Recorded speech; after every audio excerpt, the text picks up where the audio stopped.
Buenos días, mis queridos hermanos.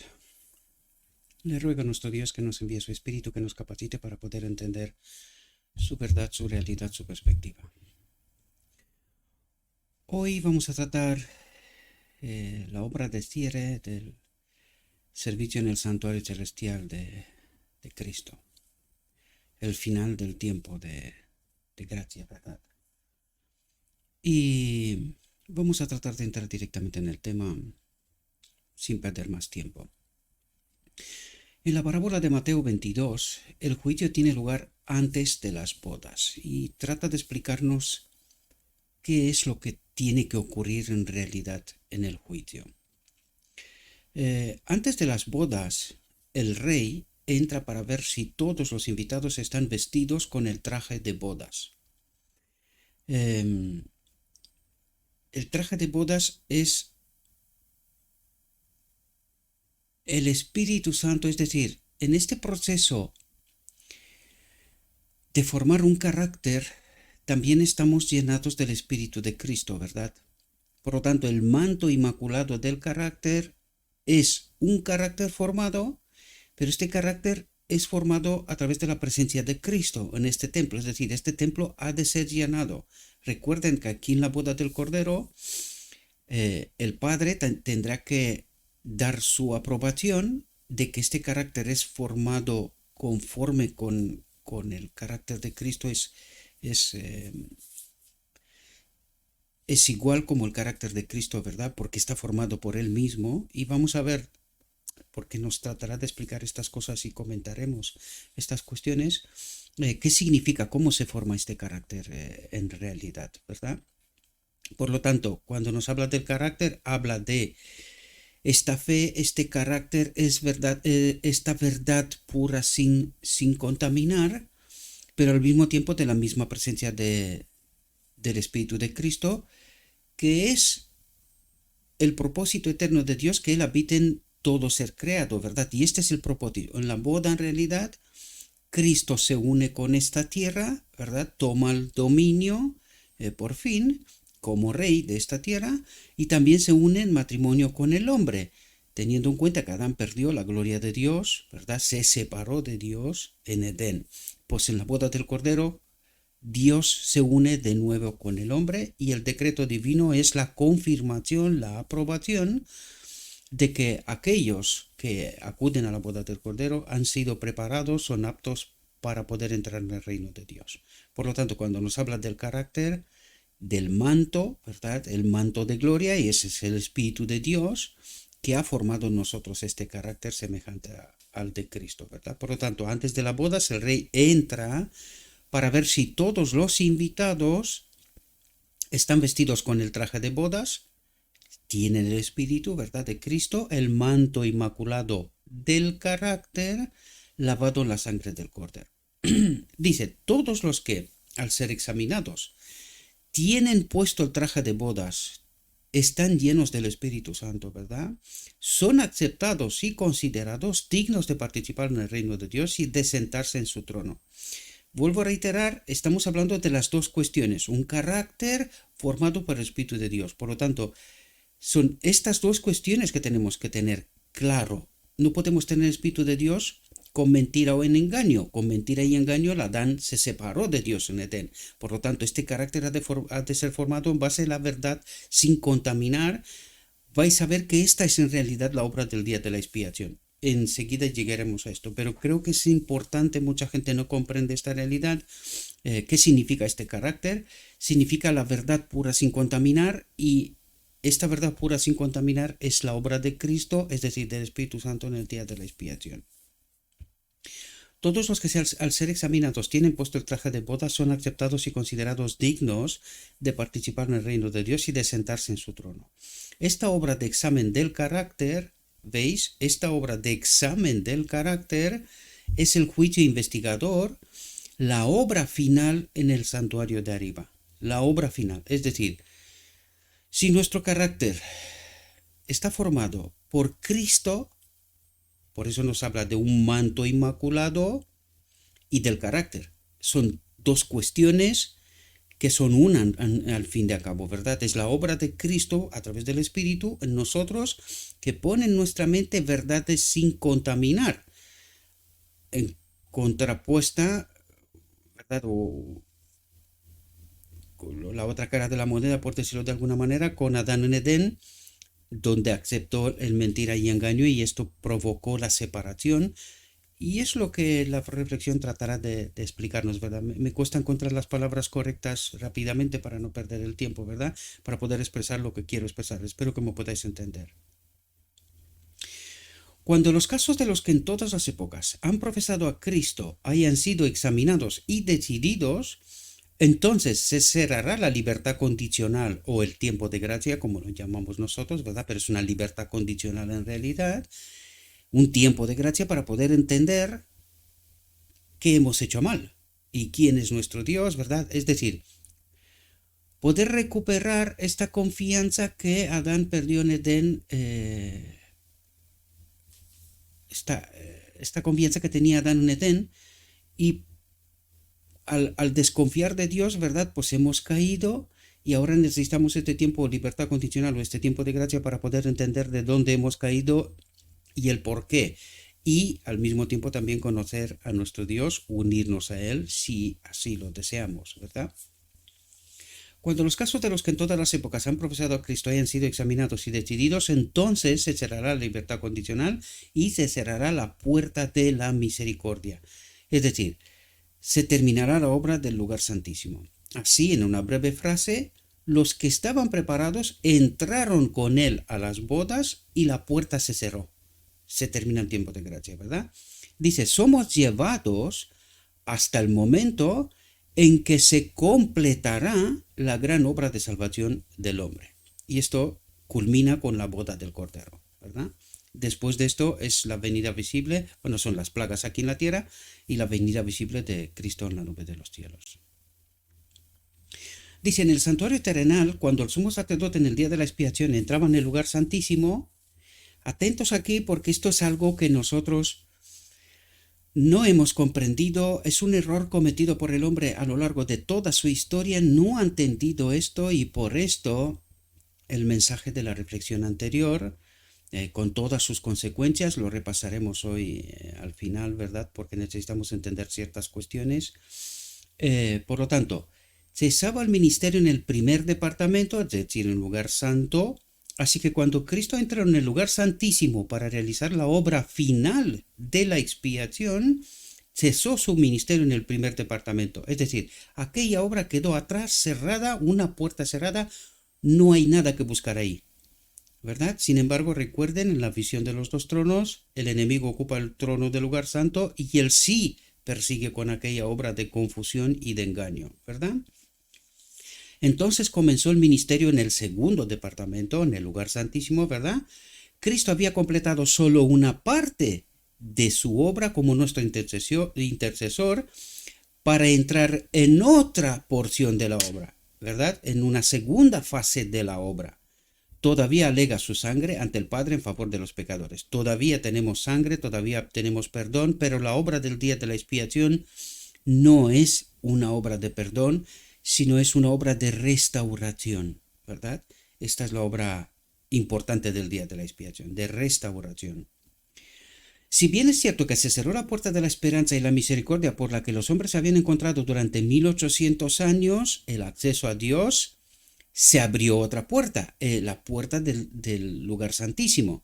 Y esto es lo que trata de explicarnos la visión de los dos tronos, como la llamo yo, o el fin de los 2300 tardes y mañanas, donde todas las demás iglesias rechazaron el mensaje 2300 tardes y mañanas de Daniel 8:14 y solamente un pequeño grupo entró en el día de la expiación, por decirlo de alguna manera, ¿verdad? Fue el grupo de los mileritas, adventistas después, que aceptaron este mensaje, pero que a su vez también pasó algo. Hablaremos de esto más adelante, ¿verdad?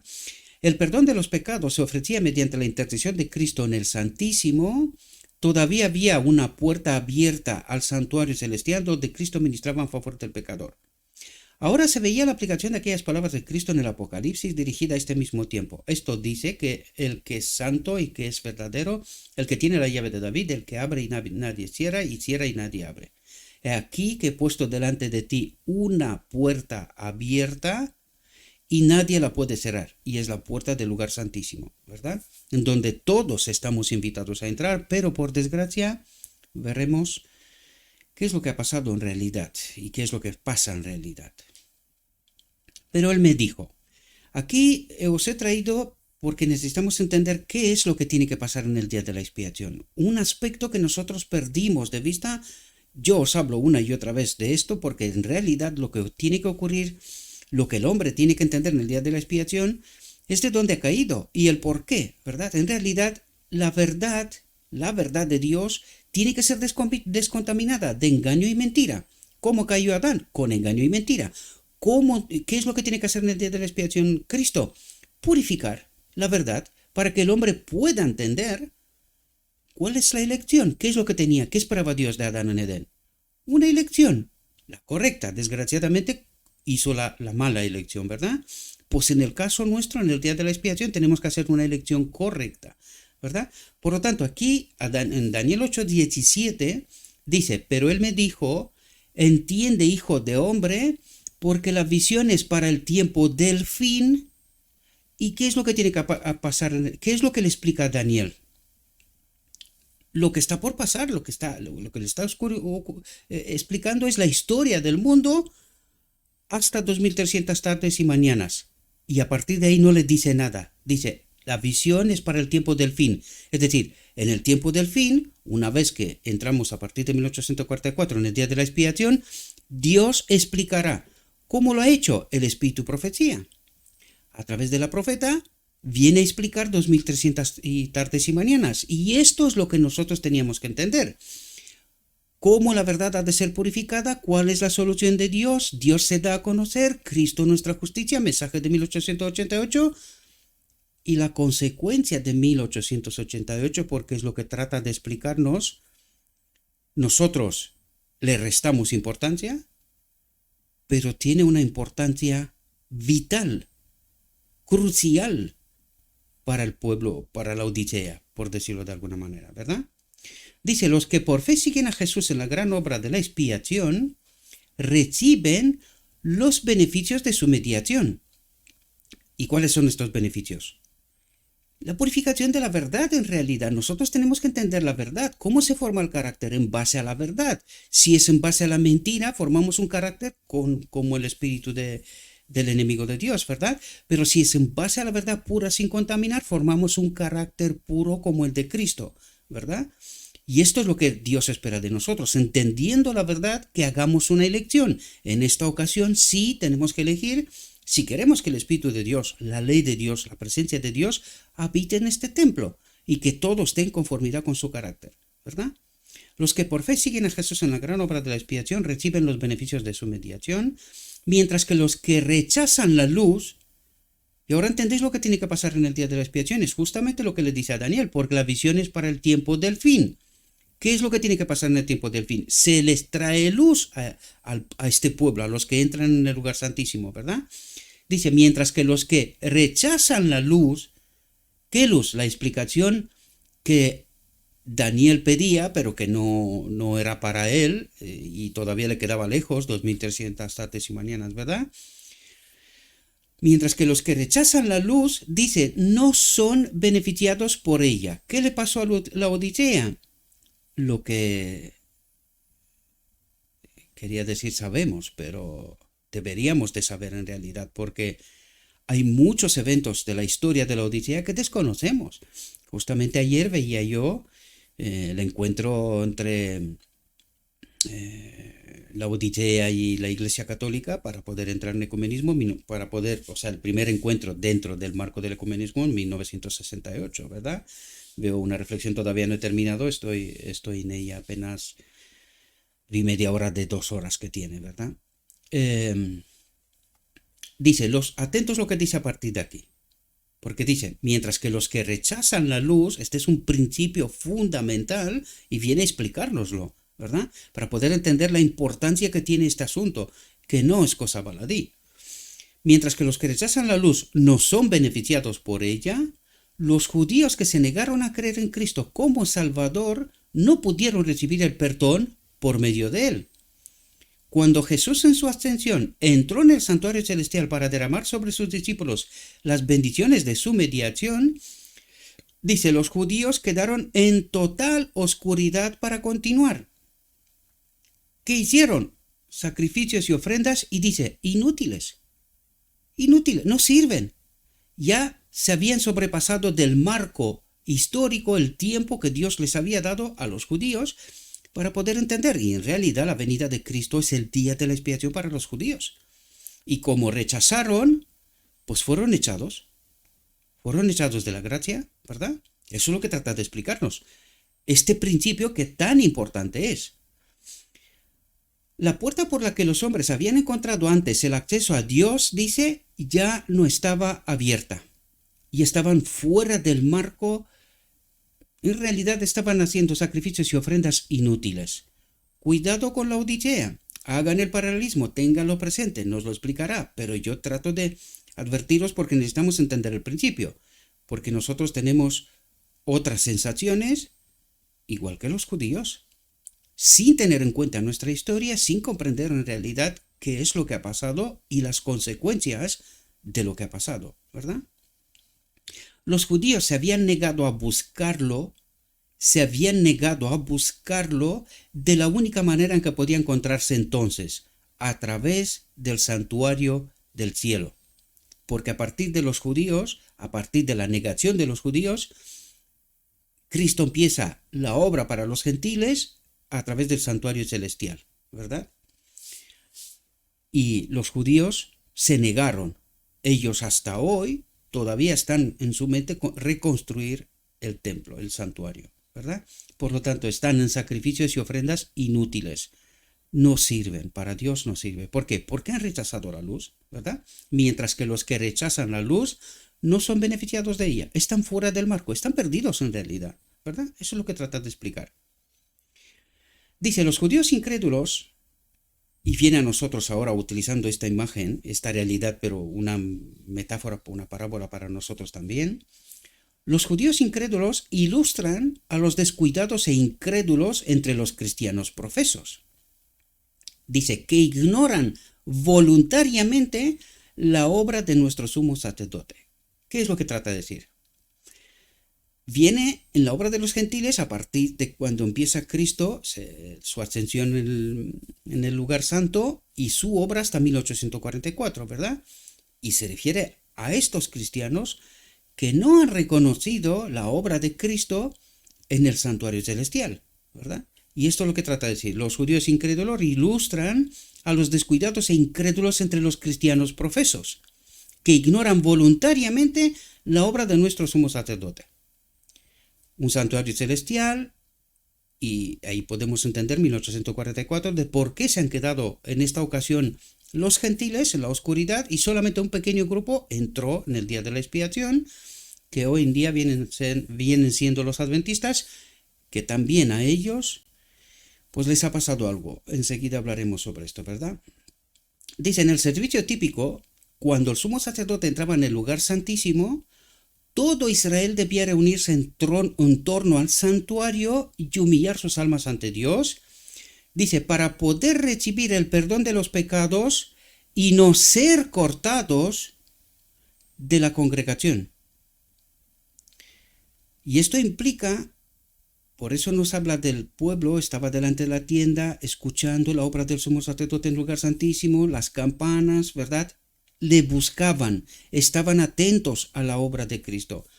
Metáfora, realidad y metáfora para nosotros en nuestra realidad hoy, y veremos lo que trata de explicar. A los que buscan a Cristo, tratan de entender esta luz que ha sido enviada en el día de la expiación, ¿verdad? Dice, cuánto más esencial es en este antitípico día de la expiación que comprendamos la obra de nuestro sumo sacerdote y sepamos qué deberes se requieren de nosotros, qué es lo que Dios espera de nosotros.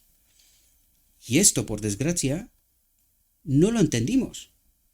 Por una razón, uno detrás de otro, se fueron del trono del lugar santísimo, aquel pequeño grupo que entró con Cristo en el lugar santísimo, uno detrás de otro se volvieron delante del trono del lugar santo y enseguida recibieron un espíritu extraño. Perdieron la conexión con Dios. La luz, en realidad. Fijaos lo que dice. Un mensaje fue enviado desde el cielo al mundo en los días de Noé. Y su salvación dependía de cómo trataran este mensaje. Su salvación dependía de cómo trataran ese mensaje. En el tiempo de Sodoma, todos, menos Lot con su esposa y sus 2 hijas, fueron consumidos por el fuego enviado desde el cielo. Porque hubo un mensaje, ¿verdad?, para ellos, y lo rechazaron. Así en los días de Cristo, el Hijo de Dios declaró a los judíos incrédulos: vuestra casa os ha quedado desolada por rechazar a Cristo. Justamente el día de la expiación para los judíos, ¿verdad? Mirando hacia los últimos días, viniendo hacia nosotros, nuestra realidad, dice, el mismo poder infinito declara con respecto a los que no recibieron el amor de la verdad. ¿Quiénes son estos? En el marco de la Odisea, no recibieron el amor de la verdad, el espíritu de la verdad, el espíritu de Cristo en 1888, ¿verdad? Dice, para ser salvos, hace una referencia a 1888 en realidad, por eso Dios les enviará un fuerte engaño para que crean la mentira. Y esta es nuestra realidad de hoy. Les enviará un fuerte engaño para que crean la mentira, porque rechazaron purificarse en la verdad, que rechazaron el mensaje de 1888, la verdad enviada desde el cielo, ¿verdad? Por lo tanto, ¿qué pasó? El Espíritu de Dios se retiró y dice, Dios le enviará un fuerte engaño para que crean la mentira. Dice, al rechazar las enseñanzas de su palabra, Dios retira su espíritu, os dais cuenta que está hablando de 1888, ¿verdad? Y los deja a los engaños que aman. ¿Dónde está la Odisea ahora? En esto, los deja a los engaños que aman. ¿Qué nos dice la visión de los 2 tronos? Que estamos delante del trono del lugar santo, obrando con un espíritu extraño, ¿verdad? Atentos. Pero Cristo todavía intercede en favor del hombre. Atentos, y dice, y se dará luz, entendimiento, verdad, a los que la buscan. A este remanente pequeño que no desiste en entender qué es lo que tiene que ocurrir en el día de la expiación, ¿verdad? Y ahí es donde entendemos, iglesia militante que igual que los judíos, con sus sacrificios y con sus formas, siguen adelante, pero que para Dios no tienen ningún significado. Y allí están el remanente final donde trata de entender la verdad, comprender exactamente qué es lo que tiene que ocurrir en el día de la expiación, cuál es la obra, tratan de buscar esta luz porque ya la recibimos, ¿verdad? A través de la primera generación, por el Espíritu de Cristo, el Espíritu de profecía, y buscan luz de lo escrito está para poder entender el final de la obra, cierre del servicio en el santuario, qué es lo que tiene que ocurrir en verdad, ¿verdad? Para no ser confundidos.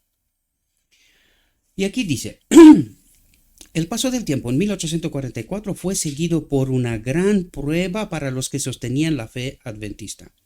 Dice, su único alivio era la luz que dirigía sus mentes hacia el santuario de arriba. Mientras esperaban y oraban, vieron que su gran sumo sacerdote había comenzado otra obra de servicio. Siguiéndolo por fe, fueron llevados a ver también la obra de clausura de la iglesia. Tenían una comprensión más clara de los mensajes del primer y segundo ángeles, y dice, y estaban preparados para recibir y dar al mundo la solemne advertencia del tercer ángel de Apocalipsis 14. Pero aquí puse yo, este es el final de la reflexión en realidad, pero aquí yo puse, porque necesitamos entender algo más, porque este fin dice, ellos creían que estaban preparados para recibir y dar al mundo la solemne advertencia del tercer ángel de Apocalipsis 14, pero algo pasó. ¿Qué pasó?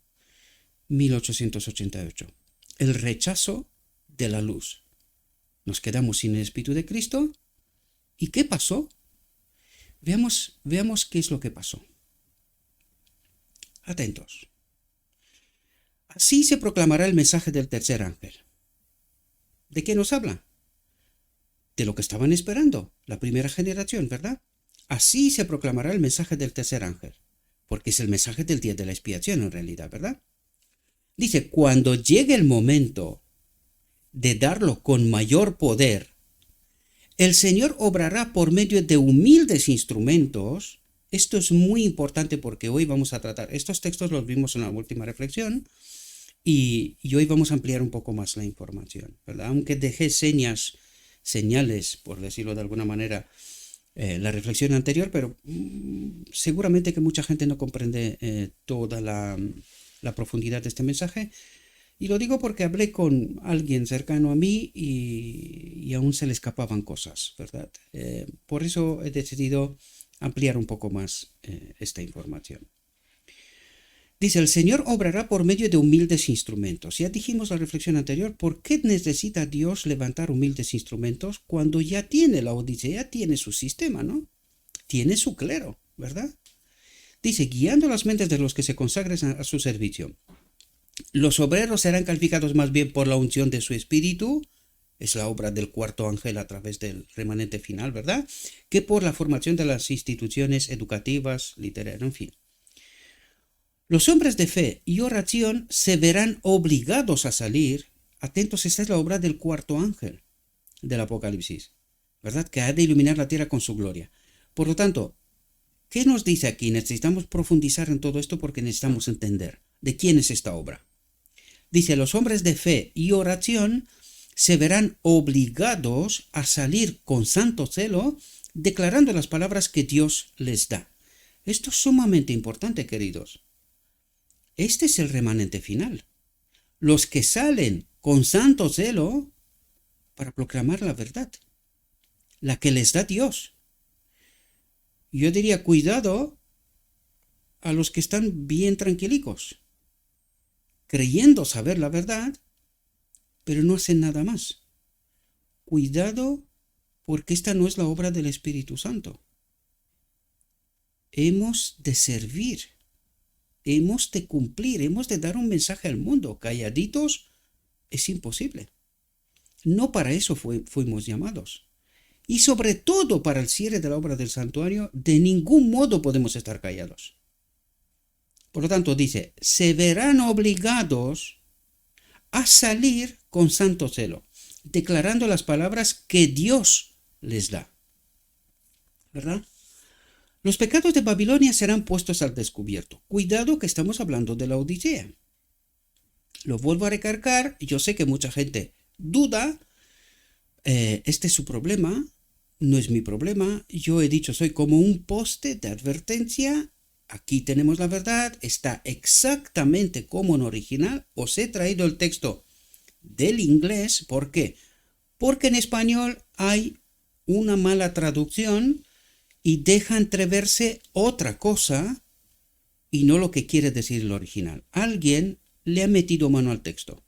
Ha hecho una muy mala traducción. Os invito que hagáis la comprobación. No voy a perder más tiempo con esto, pero la advertencia está dada. Es vuestro trabajo aseguraros. Yo no tengo que convencer a nadie de nada en términos absolutos.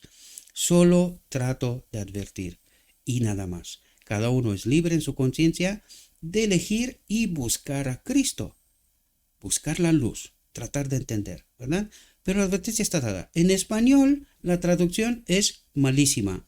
Deja entrever otra cosa que lo que el texto en origen trata de decir. Dice, los pecados de Babilonia serán puestos al descubierto. ¿Dónde? En la Odisea. Los temibles resultados de la imposición de las observancias de la Iglesia por la autoridad civil, las incursiones del espiritismo, el sigiloso pero rápido progreso del poder papal en el marco de la Odisea, todo será desenmascarado. Porque yo pregunto, ¿no ha hecho la primera generación desenmascarado este engaño? Ya lo ha hecho. Pues ¿cómo que todo será desenmascarado si es bien conocido? Y los adventistas son bien conocidos con el mensaje contra el vino de Babilonia, ¿verdad?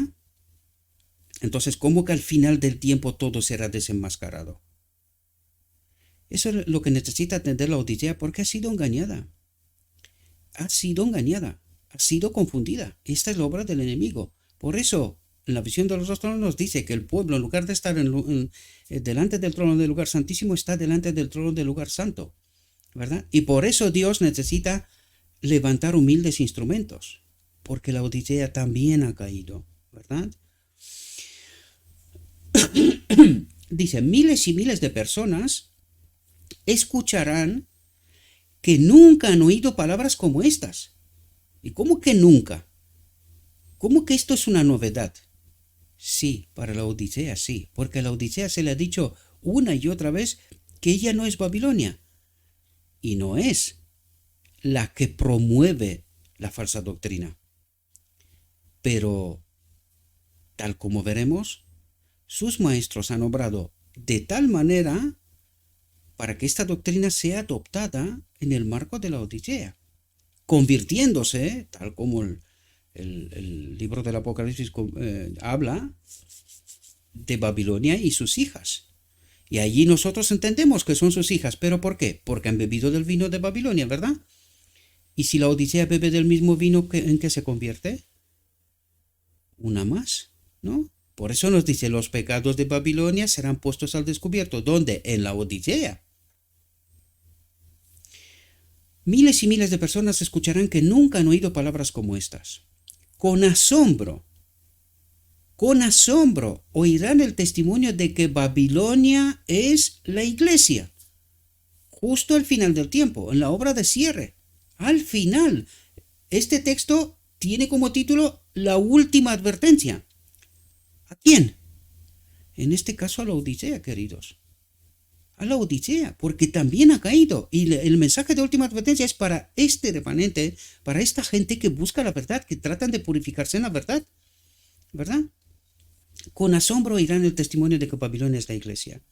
Caída por sus errores y pecados, 1888, se le ha dicho claramente que el Espíritu de Cristo se ha retirado y estamos caminando hacia Egipto, nos lo dijo desde entonces, hemos cometido el mismo error que en tiempo de Noé, que en la venida de Cristo los judíos, y ahora le toca a la Odisea. Pero nosotros, igual que los judíos, nos negamos a creer que hemos caído de la fe, y esto es lo que nos trata de decir, ¿verdad? Como la gente acude a sus antiguos maestros con la ansiosa pregunta, ¿son estas cosas así? Caída por sus errores y pecados, y dice, por haber rechazado la verdad. Entonces, cuando tú rechazas la verdad, justo en el día de la expiación, cuando el pueblo ha de ser purificado, es decir, el pueblo tiene que entender la controversia en sus máximos detalles, o son mínimos detalles, como queráis, en lo más profundo. Y si tú rechazas la verdad, ¿cómo vas a entender? No hay forma, y esto es lo que pasó en 1888. Rechazamos la verdad y quedamos desprovistos del Espíritu. Sin embargo, recuerden que nos decía en el texto, Cristo todavía está intercediendo a favor del hombre. ¿Para quién? Para los que buscan la luz, buscan a Cristo, ¿verdad? Y este es el remanente final, esta es la iglesia triunfante. Los demás son la iglesia militante, que igual con los judíos, siguen con su forma, siguen con sus rituales, siguen con sus cosas, pero están fuera del marco de Dios, ¿verdad? Del propósito que Dios tiene para con nosotros. Por haber rechazado la verdad que le fue enviada desde el cielo. Y tenemos la confirmación, 1888 es justamente este momento en donde la verdad nos es enviada desde el cielo y nosotros hemos rechazado esta verdad. Como la gente acude a sus antiguos maestros con la ansiosa pregunta, ¿son estas cosas así? Atentos, porque Dios es obligado a levantar humildes instrumentos, porque fijaos lo que está pasando con la Odisea, y trata de revelarnos para que podamos entender la realidad, ¿verdad? La gente acude a sus antiguos maestros con ansiosa pregunta, ¿son estas cosas así? Los ministros presentan fábulas, profetizan cosas suaves para calmar sus temores y tranquilizar la conciencia despierta. ¿Qué es lo que dicen los ministros? No, nosotros tenemos la verdad, paz, seguridad, tranquilidad. Pero ¿cuál es la profunda realidad? Que están en el ecumenismo. Que uno detrás de otro se han ido delante del trono del lugar santo. ¿Con quién? Con todos los que habían rechazado en 1844 esta verdad. Se han ido del mensaje del lugar santísimo, de la verdad y de la luz que sería transmitida al pueblo en el lugar santísimo, en el día de la expiación, se han ido al mensaje del lugar santo. ¿Y quién reparte luz de allí? El enemigo. Pues entendéis esta obra de confusión, mientras en la iglesia los ministros presentan fábulas, profetizan cosas suaves para calmar sus temores y tranquilizar la conciencia despierta. Es decir, siguen igual que los judíos, con sus rituales, con sus formas, con sus sacrificios, pero inútiles, como lo dijo en el caso de los judíos, y en el caso de la Odisea, también. Eso es lo que trata de explicarnos, ¿verdad? La reflexión. Y dice, ahora habla del triunfante, pero como muchos se niegan a contentarse con la mera autoridad de los hombres y exigen un claro, así dice el Señor, es decir, buscan la verdad porque la tenemos por escrito, pero no predicada, porque ¿qué es lo que predican los ministros? Presentan fábulas, profetizan cosas suaves para calmar sus temores y tranquilizar la conciencia despierta. Así dice el Señor, el ministerio popular, los que están preparados, el clero, ¿verdad? No son mis palabras, están en el texto, ¿verdad? El ministerio popular, como los fariseos de antaño, llenos de ira al ser cuestionada su autoridad, no la de Dios, porque ellos no pueden tener ninguna autoridad. La autoridad es Cristo, el único pastor, el único maestro, ellos son ministradores. Por lo tanto, no tienen ellos autoridad. La autoridad es de Cristo, ¿verdad? Por lo tanto, al ser cuestionada su autoridad, denunciarán el mensaje como de Satanás. Ahora, la pregunta es, ¿cómo siendo ministros en la Odisea no comprenden de dónde está el mensaje? ¿Y por qué en lugar de entender que el mensaje es de Dios, lo entienden como que es un mensaje de Satanás? Pues ¿dónde se encuentran los ministros? En el trono del lugar, o sea, delante del trono del lugar santo, recibiendo ¿qué luz? Contaminada. Por eso no la entienden, porque en 1888, al rechazar la verdad, también se quedaron sin el Espíritu, también fueron echados de la gracia. Eso es lo que está diciendo. El texto y toda la historia nos habla de esto. Por esto las consecuencias de nuestra realidad de hoy. Por eso necesitamos, el remanente, necesitan un así dice el Señor, ¿verdad? Denunciarán el mensaje como de Satanás e incitarán a las multitudes amantes del pecado a vituperar y perseguir a los que lo proclaman. Y eso es lo que está ocurriendo. Están echados de un lado toda voz discordante al relato oficial. ¿Lo vemos con nuestros ojos? ¿Lo entendemos? ¿Vemos las obras de Roma de la Edad Media en medio de la Odisea? Pues claro que sí. ¿Entiende el pueblo? No. ¿Por qué? Porque al rechazar la verdad, están desprovistos del Espíritu. Interpretan la luz de Dios, un así dice el Señor, como un mensaje de Satanás, como el mensaje como de Satanás. ¿Y por qué no entiende que el mensaje es de Dios? Porque están desprovistos del Espíritu. Esta es la profunda realidad. ¿Cuesta entender? Sí, pero no por eso no es la realidad, ¿verdad? Luego, aquí os he traído un otro trozo de texto porque, aunque os lo comenté en la reflexión anterior, no coloqué demasiado énfasis y aquí lo comenté con alguien y me decía que no lo ve. Esto me preocupa honestamente. ¿Por qué no lo ve? Porque yo veo similitudes, pero creo que entiendo por qué no lo ve, porque nos cuesta asumir que el ministerio popular ha caído, que el ministerio popular está engañado, que nos han acostumbrado a las fábulas y las historias y todas esas cosas, y nos cuesta asumir que la Odisea ha caído, que se ha convertido también en Babilonia, tal como nos lo dice el texto, ¿verdad? Fijaos lo que nos dice este texto que es de la colección de Spalding en Magan. Y fijaos lo que dice. Luego, mientras caen las plagas, el chivo expiatorio está siendo llevado. Hace un gran esfuerzo por escapar. Atentos cómo formula para que luego identifiquemos en el texto esto mismo. Por eso nos cuesta por eso nos dice que solo con espíritu tenemos la capacidad de entender la verdad. Y todas esas cosas están allí por algo, porque necesitamos entender, purificar la verdad, comprender la obra justo de Siere, aquí en la tierra, ¿verdad?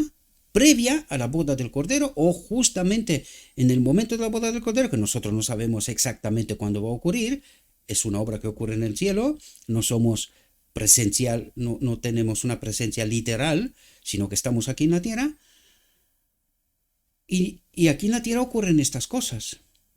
Por eso Dios levanta sus mensajeros, ¿verdad? Y dice, hace un gran esfuerzo por escapar el enemigo, pero la mano que lo guía lo retiene. Ahora, ¿quién es la mano que guía al enemigo? Porque ¿qué es lo que tiene que sacar fuera del campamento el remanente final o los 144.000 según el Apocalipsis, ¿verdad? ¿Qué es lo que tiene que sacar fuera del campamento? ¿Cómo está Satanás representado en medio del pueblo, en la Odisea? Y enseguida lo entenderemos, ¿verdad? Vamos a ver si hay similitudes o no. Si estoy yo equivocado, ¿verdad?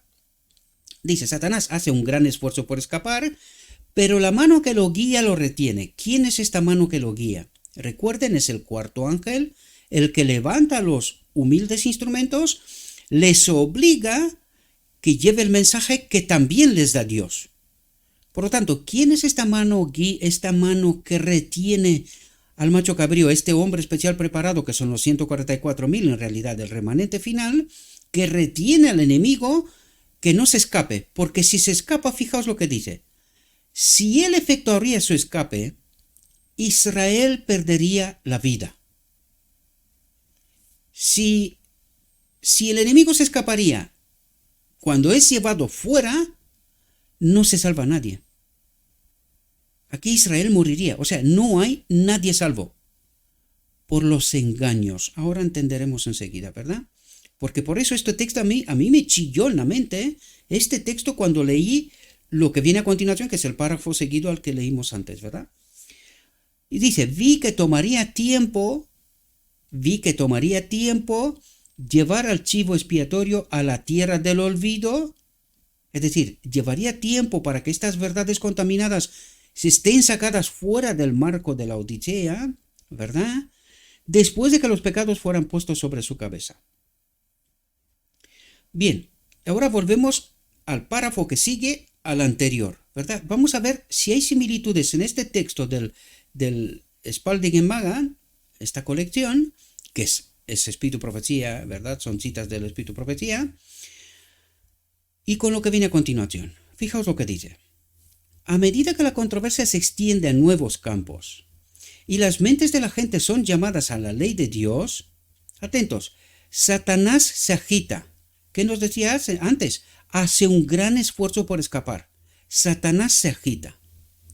El poder que acompaña al mensaje, la mano que lo guía lo retiene, el poder que acompaña al mensaje, dice, solo enloquecerá a los que se oponen a él.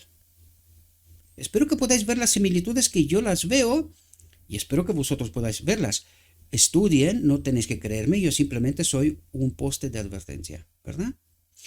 Satanás agita, el poder que acompaña al mensaje.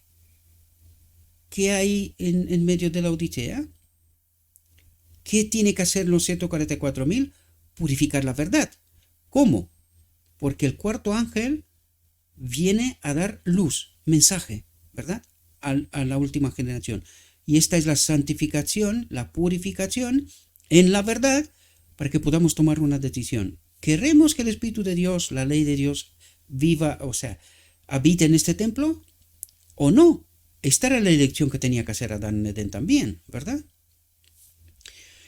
Y dice, el poder que acompaña al mensaje solo enloquecerá a los que se oponen a él, al mensaje. Y ahora vamos a ver cómo está representado Satanás en medio del campamento de Israel. Dice, el clero hará esfuerzos casi sobrehumanos hace un gran esfuerzo por escapar, ¿verdad? Si él efectuara su escape, Israel perdería la vida. Dice, el clero hace esfuerzos casi sobrehumanos para ocultar la luz. ¿Qué necesita la Odisea? La luz. ¿Qué es lo que hace el clero? Hace esfuerzos casi sobrehumanos para ocultar la luz, para que no brille sobre sus rebaños. Y aquí se refiere a toda Babilonia, a los que han caído, ¿verdad? No podemos hablar del remanente final, ¿por qué? Porque ellos ya buscan la luz, ellos ya tienen el entendimiento. ¿Qué es lo que tratamos de hacer en este ministerio? Traer luz, ¿verdad? O al menos es lo que pretendemos. Luego ya cada uno de vosotros tenéis que investigar. ¿Son estas cosas así? ¿Verdad? La pregunta que venía en el párrafo anterior. El clero hará esfuerzos casi sobrehumanos para ocultar la luz para que no brille sobre sus rebaños. Por todos los medios a su alcance se esforzarán por suprimir la discusión, el debate de estas cuestiones vitales, dice, cuestiones vitales para el día de la expiación, para el remanente, ¿verdad? Dice, la iglesia, atentos, ¿de quién nos habla? La iglesia apela al brazo fuerte del poder civil y en esta labor se unen papistas y protestantes. Entonces, ¿de cuál iglesia nos habla aquí? Nos ha hablado aquí. De la Odisea. Y en la Odisea solo hay una iglesia, que a su vez también ha caído. Por esto Dios se ve obligado a levantar sus ministros al tiempo final, ¿verdad? A traer la verdad a través de ellos. ¿Y qué es lo que hace la iglesia militante? La iglesia oficial. El pueblo debería de ver esto. Pero en lugar de ver esto, defiende a muerte lo que está pasando en medio de la iglesia. Y no comprende la última advertencia. Esta es la última advertencia. Este es el mensaje del tercer ángel, acompañado por el cuarto, que trae poder y que no es más que Cristo mismo, ¿verdad? Dice, a medida que el movimiento a favor de la observancia del domingo se vuelve más audaz y decidido, se invocará la ley contra los observadores de los mandamientos, se les amenazará con multas y encarcelamiento, y a algunos se les ofrecerán puestos de influencia y otras recompensas y ventajas como incentivos para que renuncien a su fe, para que dejen de hablar en contra del mensaje oficial, ¿verdad? Pero su respuesta firme es, muéstranos por la palabra de Dios nuestro error, el mismo alegato que hizo Lutero en circunstancias similares. Los que son acusados ante los tribunales hacen una fuerte reivindicación de la verdad y algunos de los que lo escuchan son llevados a tomar su posición de guardar todos los mandamientos de Dios. Así la luz será llevada ante miles de personas que de otra manera no sabrían nada de estas verdades. Por lo consiguiente, no serían salvas. Pero por la obra del remanente final, mucha más gente escuchará el mensaje y tomará su decisión, ¿verdad? Bien, mis queridos hermanos, espero que esta reflexión os pueda servir. Os invito, no tomen en cuenta lo que digo yo, ¿verdad? Voy a dejar de hablar, ¿verdad? Es que he tenido una charla con un amigo y discrepo casi en todo lo que me está diciendo porque entiendo ciertas cosas y voy a dejar de hablar de todas esas cosas, ¿verdad? Escucho un montón de quejas, que el tiempo, que la forma, que no sé qué, que me creo que tengo yo toda la verdad y cosas por estilo, ¿verdad? Mis queridos hermanos, la elección está en vuestras manos. Yo cumplo mi deber. Queréis ver, queréis entender, queréis estudiar, queréis aceptar, queréis rechazar, que Dios os acompañe en vuestra elección. Mi trabajo es exponer lo que Dios me revela. ¿Consideréis que es digno de aceptar, que es digno de pasar a otros y que este mensaje llegue donde tiene que llegar? Amén, a Dios sea la gloria. ¿Consideréis que no? Hagan lo que quieran, ¿verdad? Como lo he dicho en muchas ocasiones, no tengo por qué estar a gusto de nadie. Yo tengo que hacer mi obra. Cada profeta ha tenido su propia personalidad, su propio carácter, ¿verdad? Y está reflejado en las escrituras. No tengo que contar nada. Esta es la obra de Cristo. Si no lo fuera así, no había los frutos. Yo siempre invito, dejen de mirarme, miren los frutos. Si los frutos son conforme con lo escrito está, acéptenlos. Si no lo son, échenles de un lado. Y dejen de ver las reflexiones incluso. Porque yo no tengo nada. Gabriel no es nadie, no es nada. Un poste de advertencia trae el mensaje y la advertencia. Y cada cual tiene que tomar su decisión y su elección. Le ruego a nuestro Dios que nos envíe su Espíritu, que nos capacite para poder entender la verdad, entendiendo la verdad que podamos tomar nuestras decisiones. Le ruego a nuestro Dios que nos acompañe y os deseo, mis queridos hermanos, que tengáis un próspero día y en todo lo que os he dicho, os lo he dicho en nombre de Cristo Jesús. Amén.